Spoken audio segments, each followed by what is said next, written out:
other than taking some time off, because this is pretty much the one race a year that I do, says, is there anything else that I can do to make my next year's ride or my ride next year any better?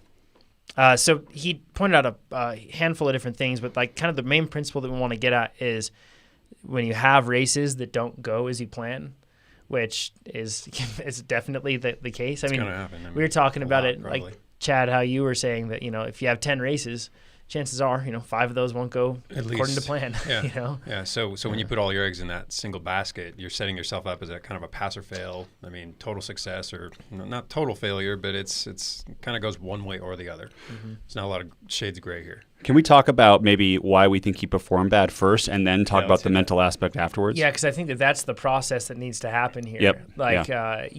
If you just say, oh, it was a bad race, and then you just look forward without actually analyzing why it was a bad race, then you've missed the learning opportunities that can help you for next time. Mm-hmm. Yeah. You want to start, Chad? Yeah, just the one thing that struck me initially was that he talks about eating whether he was thirsty or drinking whether he was thirsty or not, eating whether he was hungry or not. And with drinking, maybe not as much of a concern, but with eating, I mean, depending on how hard he's working and how carb loaded he came into this, just because you're eating consistently doesn't mean that nutrition is making it to your muscles.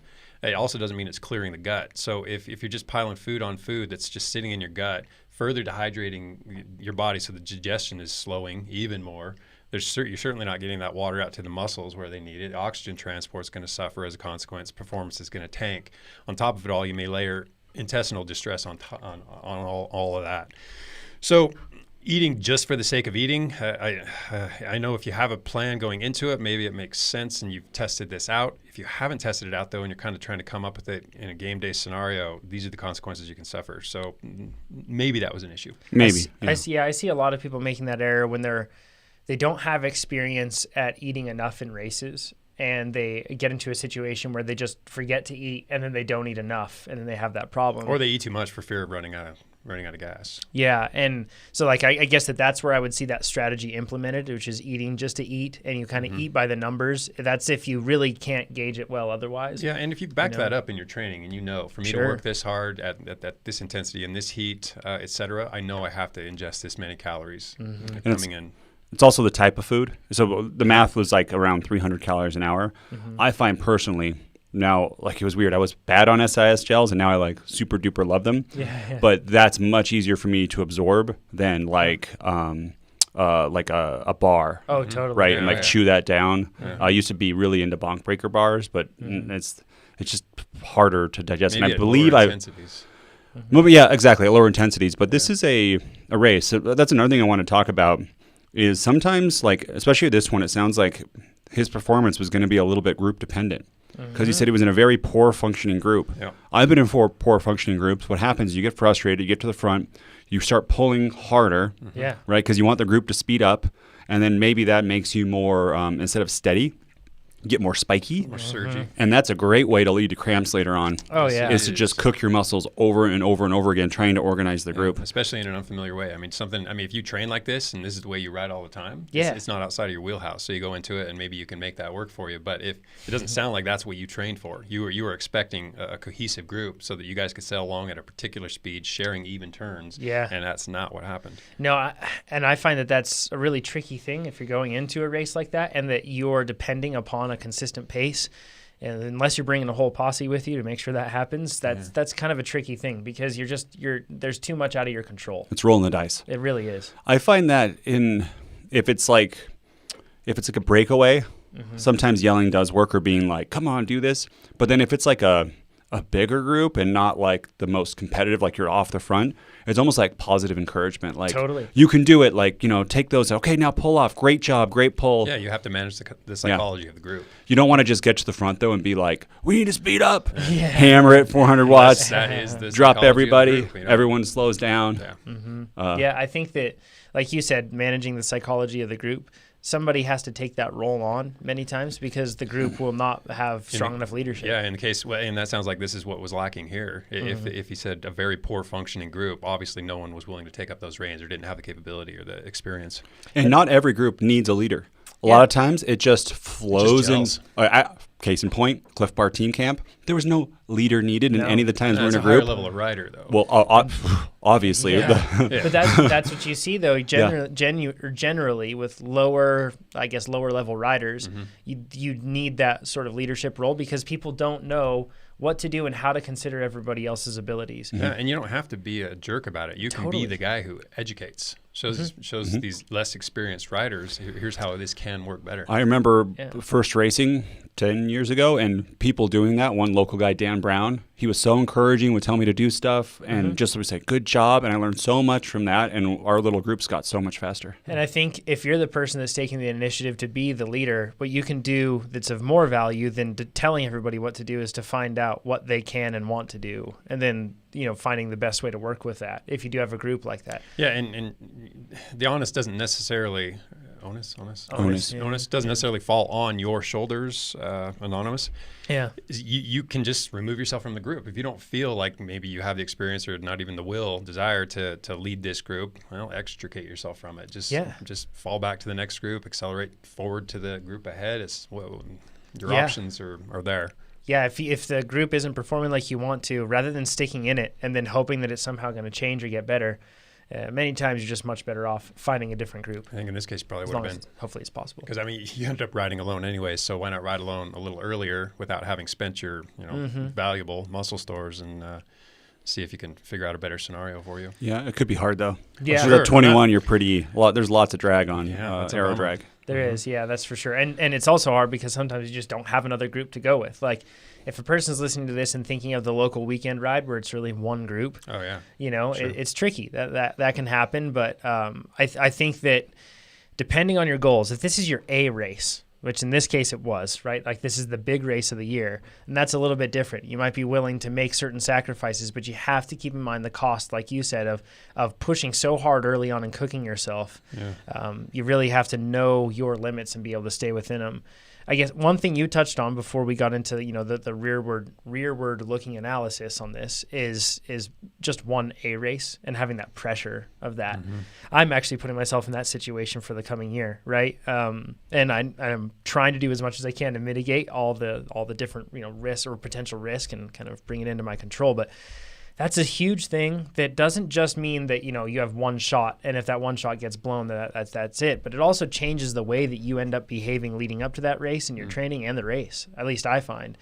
So if you do have the option of having that dessert race, so to speak, thereafter, or spreading it out over a couple races, I can't help but think that you might be in a better spot to make those decisions to hang back with that other group that's a little slower and actually end up having a better day because you aren't putting all the pressure on yourself. It's a strong case for practice races too, or just tune-up races or lower priority races. The things that are going to involve all the elements of your A priority race, but just with lesser consequence.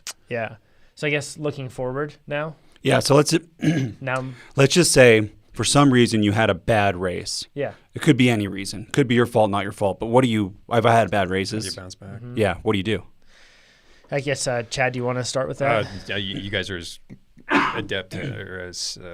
We're better at doing bad races. Is that what you're saying? No, I'm just saying. So it's like, it's never happened to me. This is a scenario that applies to all of us. You don't have to be a coach to be able to figure this stuff out. Okay, I'm going to start then. Okay. My worst race that was my A race was my first Ironman. I had a bunch of problems. I honestly think I didn't eat enough. I had this thing. I was listening to this other podcast guy. I won't say his name. He's a snake oil guy. You probably know who he is. And I was like, I am gluten intolerant. I'm tired. I must be gluten. And I'm like, I can't eat any gluten. So I didn't eat any carbs leading up to it. And then during the race, I was like, does it have gluten in it? I can't eat that. And it was like a huge slog. And I performed so poorly. I think it was relative to my fitness. I did a half a few months earlier, and it was like 4:56 or something like that. And then at my race day at Ironman, it was like 12:47, 12:37. So it was, I think, more like around 11 and a half or 11:15 would have been good for me. But anyways, the thing that was great for me is 1 week later, I did a sprint try, no pressure. Forgot about the whole I'm gluten intolerant. Just crushed it. I got second overall, the fastest I've ever done all splits. It was a very small sprint, Right. but it was Still. that was actually, there was going from Ironman, where it's like the pomp and circumstance of like it's such a big event. Yeah, if and you then, haven't done one, they're quite an impressive event. and then this one, my transition sprint was on the back of my car. Really? Like, there wasn't even There a you go. transition area. It was just everyone leaned their bikes against their car. And that for me, that got me in like, hey, I'm not as bad as I. It was an opportunity to get your mojo back. Yeah, it's like your confidence. I can do this, and everything clicked. So having that other race that didn't matter, and I Yeah. didn't have any. I wasn't stressed out. An Ironman, your first Ironman, you're not sleeping. Like you're really scared. Yeah. Well, it's type Well, A. At least I'm scared. You don't even have to have an event lined up either. I mean, after a race goes poorly, dig something up. You've got a high level of fitness. I mean, if you trained well, tapered well, and you are, in some respects, all respects, peaking, the fitness is there. So you might as well spend it on something, especially if the event that mattered most to you tanked.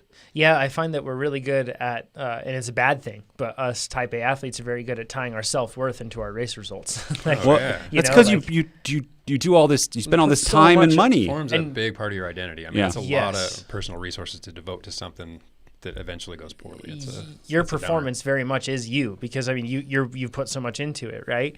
But it's very easy for us to then, because of a bad performance that could be for any number of reasons, but it's very easy for us to put all the blame on ourselves. Yeah. And to your point, Chad, of kind of like, I guess, trusting in the training, I would say, as long as you know that or as long as the training comes from a veritable source, and it's it was well executed, and it wasn't done poorly in any way, that's one thing that I sit back and I know that my training's on track, right? So when I look at that, I sit back, and instead of questioning everything that I'm doing, I say, hey, I know that I've done this work, and I know that that's brought my fitness to this point. Like, I may not have executed on the day for one reason or another, but the fitness is there. The training has been proper. I followed through on that. Take confidence in that. And then hopefully you can have another event, because that really helps. But if not, because I've had situations where, we've talked about it plenty of times on the podcast, but I was super fit for marathon national championships, and then my wheel, wasn't sanded down on the edge from the factory, and ended up slicing my tire, and I had 3 flats and a long hike instead of a good bike race, right? So in that situation, I didn't have really a follow-up race after that, because there was just a dearth of races locally. But what I did is I sat back and I just said, well, you know what? Take confidence in what you've done, and then replan for the next year and try to isolate things. I think a big mistake, though, that people make with this, this is kind of like my ending note on this one for me, is people don't analyze what went wrong. And instead, what they do is they just chalk it up to, it just happens, or it was somebody else's fault when it may be yours, or it was my fault when it may be, something else. You really have to just figure out what went wrong. So that's a great point. And I think sometimes it's very figure-outable. Yeah. You like that word? I like it. Great word. Yeah. Like I crashed my Chico thing. I was like, I should have been in a different spot in the group, Place, or position. instead of third wheel, I should have been off the front. I don't know. But I think in your mechanical, that's easy. Me not eating during an Ironman kind of thing, that's easy. I think too, sometimes though, the poop does actually just sometimes happen. That's just going to say there are some things that are within your control, and there's some things that aren't. Well, I think so there are things I think that are hard to measure and figure out, and I wonder how many times people get maybe a little virus or something that doesn't fully express itself, but also lowers your performance by 3, 4, or 5%. Even less than that. You start a race, you start pacing at what your normal pace would be, and then you just tank and die, and you're I just didn't feel like I had it today. Well, and you don't really, it's hard to measure that, right? And figure out what that is. Peak fitness is a delicate balance too. I mean, you're trying to bring your fatigue down without sacrificing fitness. I mean, you've ratcheted your training up to a point where your fitness is at its highest, which takes a serious toll on your immune function. So stuff like that is absolutely feasible, and I'd be willing to bet a lot of people have pushed through their A event in a semi-sick state. Oh yeah. I think that's my biggest fear when it comes down to that point of season is something like that. And like you said, it can be really hard to identify, and it's also very easy to misattribute, I guess, that to something else. To be able to take it, or to sit there and say, it was this, or it was because my taper was bad, or it was because I didn't eat enough, or I didn't do something like that. So the best approach is to make sure that if you are measuring as much as you can and keeping track of as much as you can coming in, it should make it easier, ideally, to be able to ward out false positives when you're, if you're going to be analytical about any one thing, make it your post-race analysis, especially in the case of a race that didn't go as you wanted it to. Yeah. That's why I like race reports. Sorry, one thing on this, like race reports, I see, none of us really love to read other people's race reports. It's not like, it's not something that we love to do, right? My mom read my race report for my first marathon, and she said it was interesting. Just your first one, though. Probably after that, she dropped off. like even our mothers would do that, that's right? Interesting, honey. Yeah, exactly. Yeah, good job. But the thing about, a race report is for the individual, and it's it can be cathartic, or, it can be helpful in helping a person actually walk through and gaining a different perspective, perhaps, on their performance. And I think that's something that you should always work through that. And bless my wife, when we are driving back from races, I usually run through an audible whole thing. Poor Sarah. If nobody was in the car, that would say that. But bless her for saying yep. As I'm going through things. Post-race reports for your coach. It's if huge. That coach is you, then it's you. But get it on paper. I mean, get something tangible from it. Yep, it really does help. And I've always found that in the heat of the moment in competition, I'm not very good at analyzing things with a fair perspective, right? Like I lose perspective. But then afterward, it's amazing what, taking a couple hours after that race and, getting some food in you, getting properly hydrated again, it's amazing how your perspective can change and you can actually see things fairly. That's true. I used to take my race numbers and flip them over and write the 3 things I got right, the 3 things I got wrong. Just in my earliest days. It sounded like a smart thing to do, and I did it for a while, and I go back over those, and there's actually some really good information on them. I'm kind of sorry I stopped doing it. Yeah. I like that idea. Jonathan with the other riders actually film the crits and then go through them minute by minute in voiceover.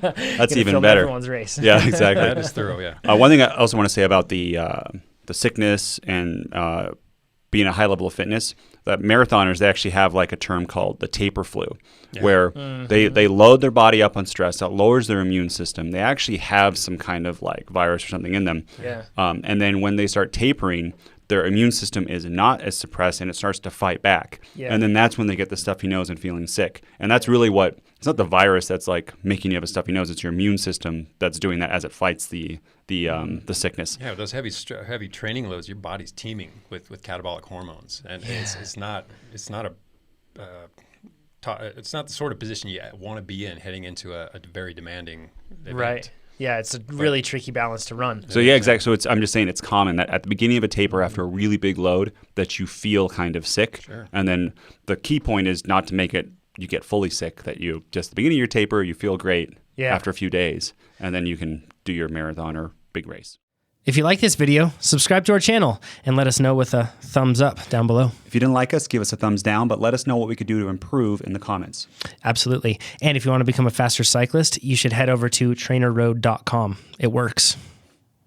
True story. It's true. Nate used to be slow, and now he's fast. Sort of fast. Not as fast as you. Still fast, Nate.